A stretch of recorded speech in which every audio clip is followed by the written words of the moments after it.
Is the midday news.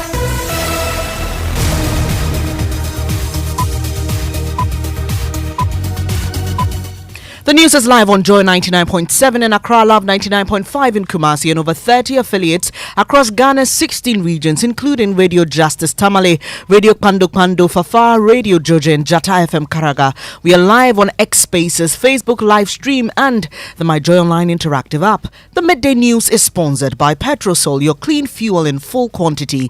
Petrosol, always a delightful experience, and Duraplast Ghana Limited, producers of quality PVC and HDPE pipes and water tank. Where Duraplast goes, water flows. Coming up, Attorney General declares there's no evidence to support Professor Frimpong Boateng's allegations that government officials are involved in illegal mining. Indeed, investigations were conducted on the basis of that. Our report on it will be ready to show clearly a failure on the part of the professor to even cooperate. He was invited a number of times to the police station. He said he was just relying on the allegations contained in his report. And the allegations themselves really did not constitute any evidence at all. We have exclusive details as the AG writes to the police directing that no person mentioned in Professor Frimpong Boateng's report be prosecuted. Also, lawyers for IGP resist attempt to invite external witnesses as George Akuffo Dampare faces his accusers in an in-camera session in Parliament. Proceedings would go on normally. We expect the chairman to make some unilateral decisions and we would raise objections where necessary. Apart from that, we'll be live in Parliament as a member of the IGP's legal team questions the relevance of his appearance. Maybe the IGP's presence here should have been resisted a bit. But again, our client is very, very, very much inclined to answer any question and not give any suggestion that he has anything to hide. But the price that we are paying is what we are talking about. It affects our security. Also, ECG workers back management crackdown on errant workers captured in Joy News expose, which highlighted staff illegally selling unapproved meters to customers at inflated prices. We as a national union always insist that when people are found to have misconducted themselves, they should be taken through the due process. And in sports, Ghanaian businessman Daniel Macaulay expresses interest in buying English Premier League side Nottingham Forest.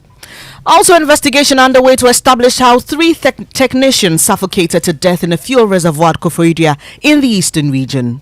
When they entered into the pit, they couldn't breathe because probably they might have been misled that the tank was containing this, but in actual sense contained adulterated fuel. Much later, we take you to Liberia, where voting to elect a president and members of the Senate is underway. Thanks for choosing us. We are independent, fearless, and credible.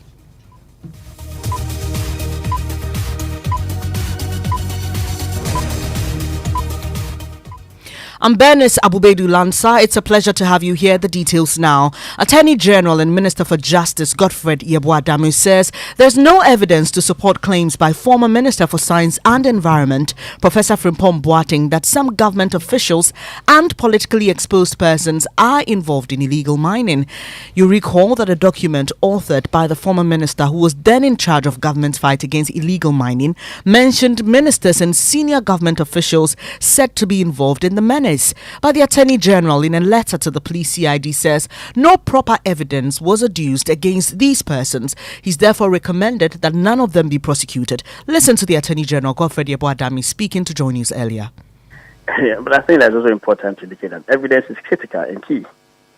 About some 6-7 months ago, we heard about this Professor Frimpong Boateng's allegations contained a report that they had prepared. Indeed, investigations were conducted on the basis of that. And very soon, our report on it will be ready, and I'm sure it will be released to the public to study. It will show clearly a failure on the part of the professor to even cooperate. He was invited a number of times to the police station. He said he was just relying on the allegations contained in his report. And the allegations themselves really did not constitute any evidence at all. I think that is the record to show. So when our report on that matter comes out, it will clearly indicate to you how evidence is key to unraveling all the various allegations as well as the persons behind the Galamsey activities. But I will note once again that evidence is very key and material to successful prosecution. The mere mention of a person in a report or in a letter to the police does not really constitute evidence in itself. That's Attorney General Godfred Yeboah-Dame. Kweku Asante of our Legal Affairs Desk joins me in studio because we've received a copy of that report that the AG sent to the police. Kweku, first remind us of Professor Frimpong Boateng's allegations. So a number of those allegations include Lord Kwame, Charles Teku, and Frank Nsedu Bakwin, who are all workers in the Jubilee House. Professor Frimpong Boateng said they were supporting or interfering with his fight against illegal mining. He also talked about Kojo Nkrumah on the 8th of February, assembling of a group of journalists and asking them to actually bring him down, Professor Frimpong Boateng.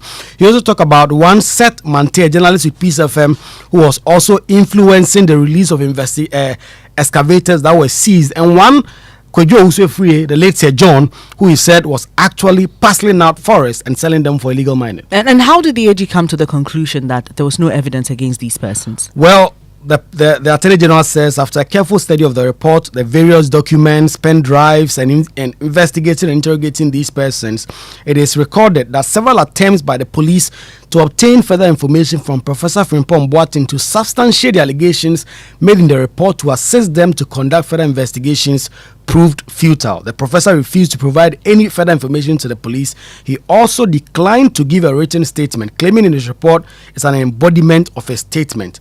So, the conclusion, therefore, by the Attorney General's Department is that the evidence is simply not there. Right, and the letter concludes by recommending that no prosecution be undertaken against these persons. Tell us more. Yes, according to this report to the CID written by Evelyn Kilson on behalf of the Attorney General, in the absence of any evidence on the docket in support of any of the allegations of illegal mining activities, we are unable to recommend the prosecution of any of the persons cited in the report.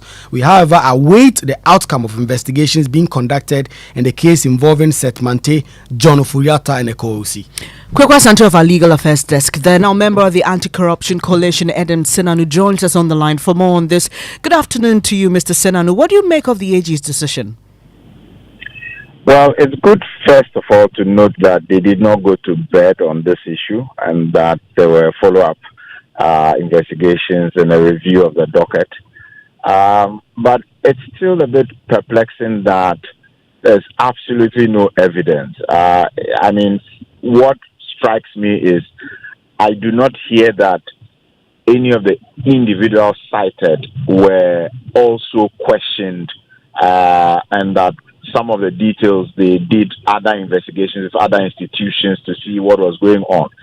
So, whereas there seems to have been a clear focus on Professor Frimpong Boateng himself, I'm wondering whether the other names alluded to, events alluded to, any effort was made to look at those issues and see whether some evidence could come out of that. The good professor is around. It will also be interesting to find out from him his view on this conclusion of the matter. And Mr. Senanu, so do you think this is just the end of this matter? Should we just leave it at this? No, I don't think so. I think it will be good to hear Professor Frimpong Boateng's take on it. It is only after that you can say it's done and dusted. Does he really think that there is no evidence? Are there some things he said that are not reflected in this position that has been put out by the AGs? Are there persons he thinks should have been engaged who have not been engaged? Events that were not followed on? Documents that he thinks they should have picked up from particular institutions that could have provided further information, better particulars?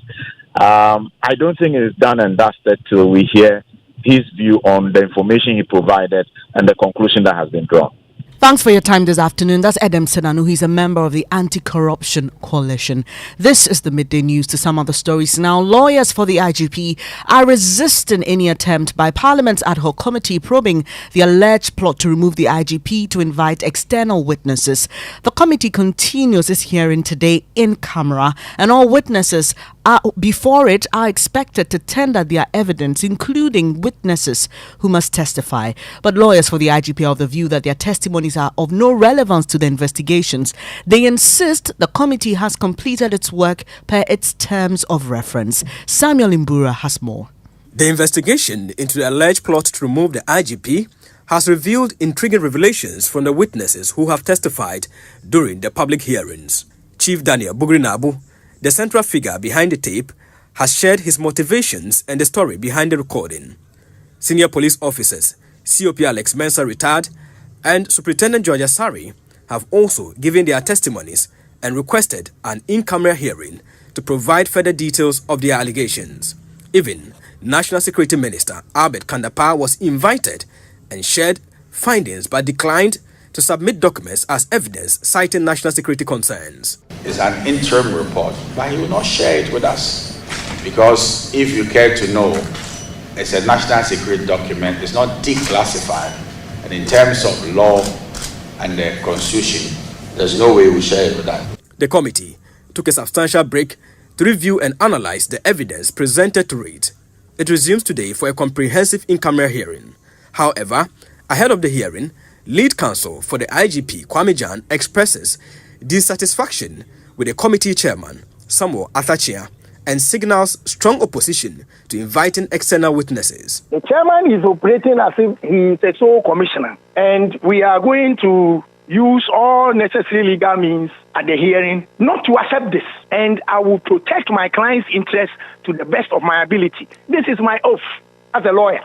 And we would resist any attempt by the chairman or the committee to bring any extraneous person to come and testify. On the other hand, lawyers for Superintendent George Asari challenged the IGP's legal team to resist the invitation of external witnesses if they have nothing to hide. To say that you are going to resist, it presupposes that maybe you have some skeletons hiding in your cupboard and you think these witnesses are going to expose you. Meanwhile, the lawyers representing the IGP accusers have written to the Parliamentary Ad Hoc Committee requesting protection for their witnesses. Samuel Mbura with that report. Let's head to Parliament because Samuel is there for us today. Samuel, first tell us if all the witnesses have appeared in Parliament today. Yes, I can confirm that the witnesses before the committee, I was told COP Alex Mensah, I didn't see him myself, but I was told from my sources he is before the committee. But I saw Superintendent George Asari, Bernice, whom we know is a star witness in this case, and then the IGP appearing for the committee. Just the IGP was the first person to face the committee, and he's done. He's just stepping out. I've been told, reliably told, from my sources that he has an equally important national assignment, so he has to take leave of the committee. But at the moment, his lawyers are before the committee, and then the in-camera hearing continues. And does that mean that the cross-examination didn't happen at all? That is what it means at the moment. With what he has at hand, he decided to ask for a leave, and the committee has granted. So his lawyers would take over the rest of the proceedings, per the information I'm getting. And Samuel, quickly, you've been speaking to his lawyers. What have they been telling you? The lead counsel, lawyer Kwame Jan, is of the view that witnesses cannot invite witnesses. They are supposed to speak for themselves, and they will resist any attempt for the committee to invite extra witnesses in the hearing. Our expectations are that the proceedings would go on normally. We expect the chairman to make some unilateral decisions, and we would raise objections where necessary. Apart from that, we are not expecting any bombshells.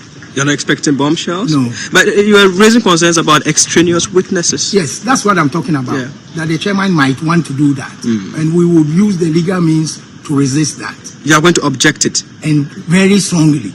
Are you saying their presence is inconsequential? They are not just inconsequential, but it is also against procedure. And now, Samuel, another lawyer representing the IGP, Kofi Bento, has been questioning the relevance of the IGP's appearance today. Of the view that the committee, its terms and references, has exhausted all its needs, and it thinks moving forward with the in-camera hearing and getting extra witnesses will be an overstretch of the investigation. There is a high cost for the whole country to pull the head of the Internal Security Service, the head of administration of the 50,000 strong Ghana police force, and let him be here answering questions on behalf of his subordinates. So the questions that are being asked him, what essentially is going on is we are forcing the IGP to answer to his subordinates. The point that has to be made is that the police service has elaborate, sufficient Okay, systems to deal with queries, critique, and whatever it is.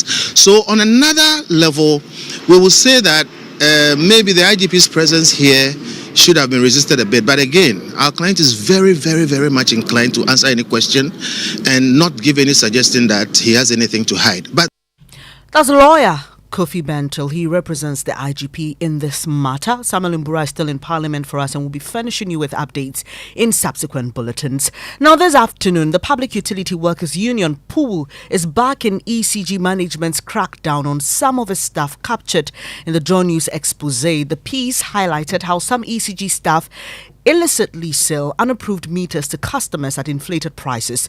ECG has sent queries to its staff who were caught on tape with strict disciplinary proceedings expected to follow. Here are highlights of our investigative piece. We lose over 1 billion Ghana cedis in illegal connections.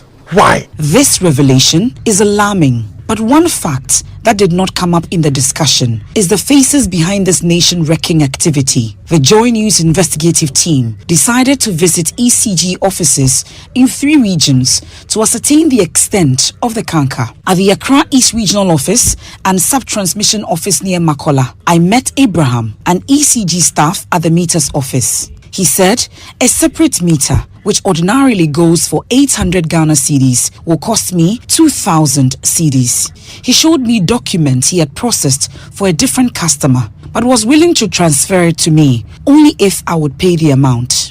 This one, reduce it a little for me. I give you 1,500 when I come for it, and I give you the balance. No problem. Speaking to John News, General Secretary of PUL, Michael Nyantichi, condemned the actions of the staff caught on tape and urged ECG's management to deal with them in accordance with your rules. We do not support any kind of such activities by individuals within or outside the company who are doing anything that is working against the progress of ECG as an entity. So, for those who are involved, who have been captured in the documentary or by any other evidence, we condemn such acts without any reservation. Those who are found culpable in these measures, we should always deal with them according to due process. Okay. Michael Nyantichi is General Secretary of PUL. Let's now speak to Ranking Member on the Mines and Energy Committee in Parliament, John Jinapo. Good afternoon to you, Mr. Jinapo. First, what's your reaction to our latest expose? That's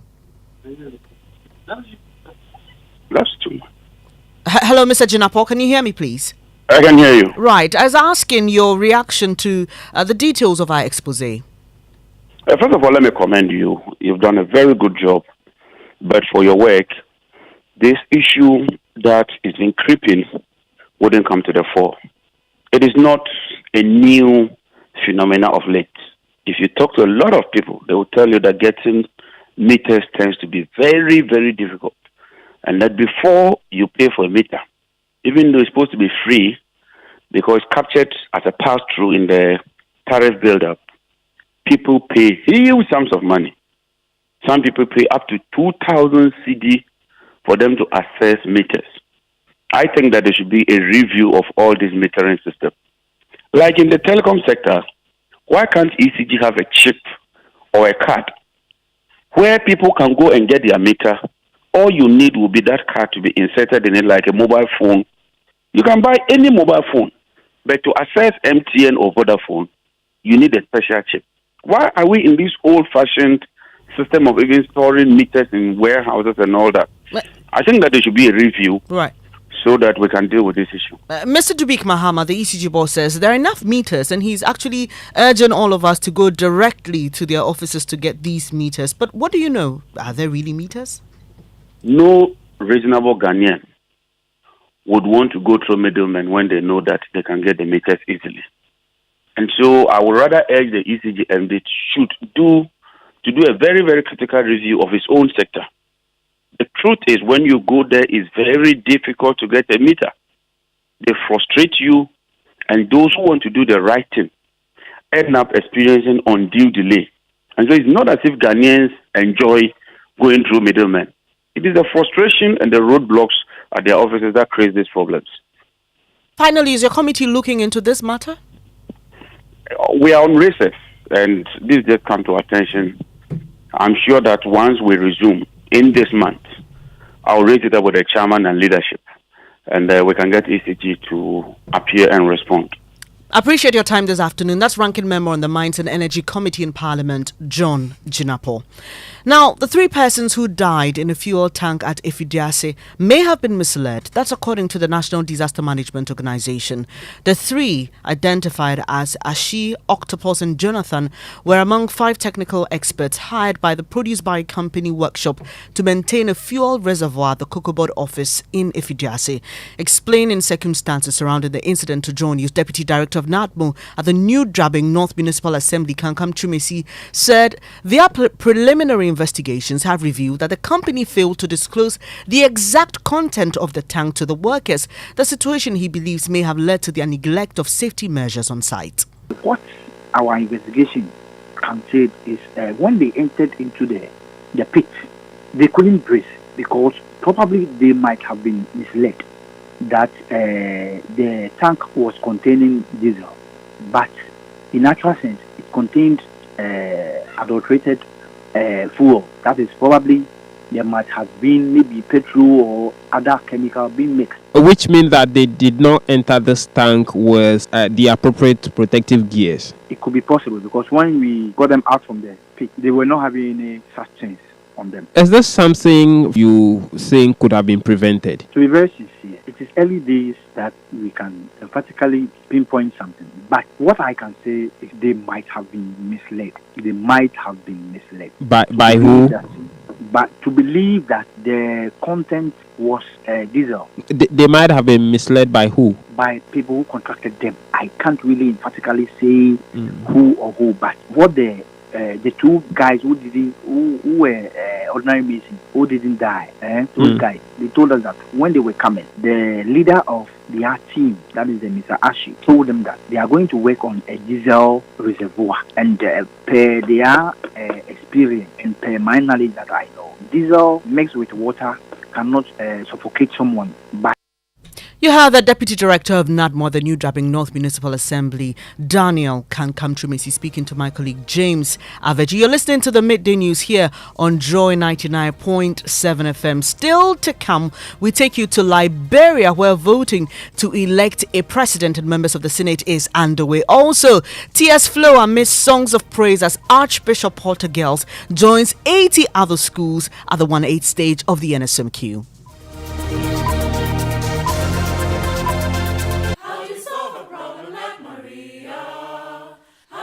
Solve a problem like Maria. It's the happiest sound of all time. For one day only on the 14th of October, Arab Productions and Bana Raka Consults presents Rogers and Hammerstein's all-time family favorite, The Sound of Music. The place to be is the National Theatre. There'll be 3 shows. First show, 12 p.m. Second show, 4 p.m. Third show, 8 p.m. Come see all your favorite stars on stage. Clemento Suarez, Elvis Crystal, and Na Ashokor. Tickets are selling for 150 cedis regular and 250 cedis VIP and 500 Ghana cedis for a family of 4. Ticket outlets are Airport Shell, Max Mart 37 and ANC Mall, Habil's Couture at Jirin Gano and the front desk of Joy FM. For more information, call us on 057 08 01119. Sponsors: Stanbic Bank, Trans Global Logistics, DPO, Awake Mineral Water, Jabali, Mellow Drinks, Habil's Couture, Media Partners, Joy FM. The hills are alive with the sound of music.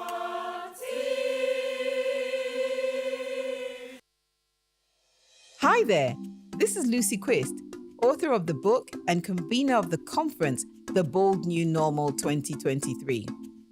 After a groundbreaking event last year, I am personally inviting you to this year's Mindset Shifting Conference. In addition to our seasoned speakers who will share invaluable insights, I will host the masterclass.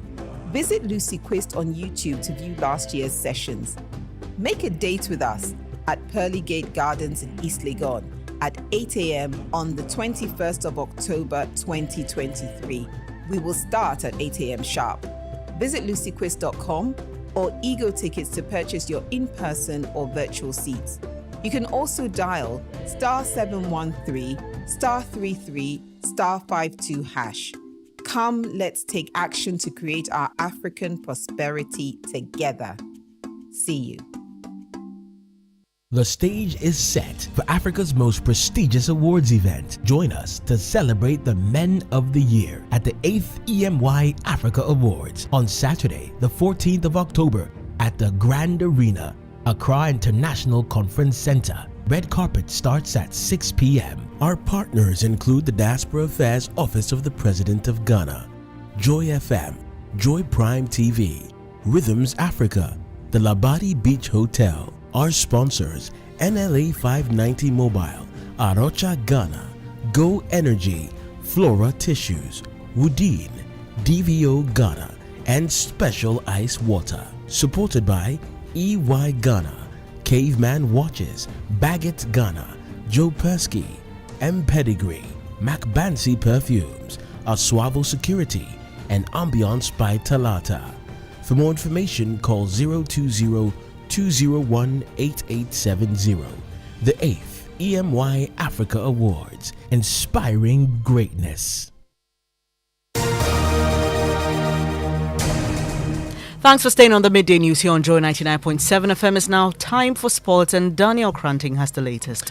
Hi, Bernice. Let's go straight into the stories. And Ghanaian businessman Daniel Macaulay has expressed interest in buying English Premier League side Nottingham Forest. The chief executive officer of the McDan Group of Companies made this statement at the Joy Sports and Joy Business Thought Leadership event last night. According to Mr. Macaulay, such a bold step, if it materializes, will go a long way in advertising the country. Don't take yourself serious. Who should take you serious? The only team I support in the world apart from Oli is Nottingham Forest. I have been an ardent supporter of Nottingham Forest when Nottingham was in even the 3rd division. Why? Because I want to buy that team. I want to buy Nottingham Forest. Imagine with all this development going on. McDan buy Nottingham Forest, and every time you see about 60% of the players in the English League from Ghana. That was the CEO of McDan Group of Companies, Daniel Macaulay. Bring that into sports. Back to you, Bernice. Thank you so much. Now, 21-year-old Melsa Ifia Anochua had to choose work instead of furthering her education so she can help her younger siblings get educated. Hannah Odame has the rest of the story in today's edition of our Stories of Hope. She's had to put on hold pursuing her education. The aspiring journalist Melsa Ifia Anochua is now hungry to make money because she has siblings to take care of. I wanted to become a journalist, but I parked it because there was no financial support. So I had to stop work and support my mom to take care of my other siblings. I want to work hard, get money, because I don't want to be dependent on anybody or become a burden or a liability for anybody. Her hard work in customer service earned her a spot from one good company to another, this time Go-Go Wash. I really like the job, and I'm not considering on going to school now. I want to learn more and become perfect before I go to school. Considering the notion that car washing is associated to males, Melsa said she's actually surprised to be receiving only commendations. When I go to some of the customers, they will be like, why are you the only girl with guys and why are you doing this kind of work? I don't feel bad, I don't feel embarrassed, but I am happy because it's like you are exceptional and you are the only girl working with guys. One of her driving forces is her CEO, Gerline August, whose positive words keep spurring her on. My madam, the way she talks about me and she praises me, it makes me feel like I want to go more and do more. Hannah Odame with today's edition of our Stories of Hope. Now, tears flow amid songs of praise as Archbishop Potter girls whisk the last slot to join 80 other schools at the 1/8 stage of the NSMQ. This was after a death tiebreaker round against St. Monica's SHS. Emmanuel Bright-Kweku caught up with the student after their nerve-wracking moment. Solve the radical equation.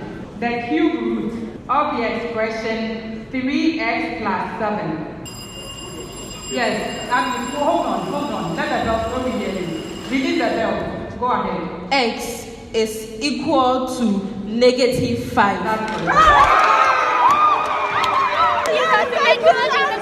How do you feel? Lord, we thank you, Lord. We are grateful, Lord. Lord, we are awesome, God. Lord. Archbishop Porter girls, they are crying. A student right here crying after a tiebreaker between St. Monica's SHS to qualify to the 1/8 stage of the National Science and Math Quiz. Now that you've qualified, what should we look out for? Yeah, we are praying. Well, we've got all covered here on the NSMQ. The Archbishop Porter Girls students will face Wesley Girls High School and Ganata SHS in the first contest of the 1/8 stage. We'll bring you updates of that right here on Joy 99.7 and on the Joy News channel.